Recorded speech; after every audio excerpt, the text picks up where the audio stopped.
Dumela bakulu vinyaya metishini ziye ndadzoka zvakare nhasi muri Zimbabwe ndine nyaya yendauya zvakare ndakakubatira panapa iri kunzi Jameson Timber's son Sean has been granted bail set at $100. Sean was arrested along the 78 others at the Avondale home of the Triple C faction leader for allegedly participating in an unsanctioned gathering. His lawyer claimed he was there to deliver a Father's Day gift. Musoka sungwa warume ava yanga iri Father's Day. Saka pana paruzongobudika pari kunzi mukomana uyu lawyer rake kana kuti gweta rake rinomumirira kana kuti chibaba chake chinomumirira panharo kana asungwa kukoti ndochikubuda chichitaura kuti mukomana angangova kunosiya present kana kuti gift yeFather's Day.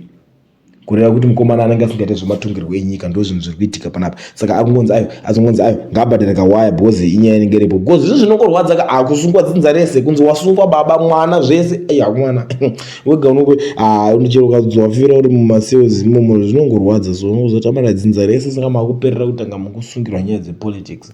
Anyway mukomana apuwa bail $100.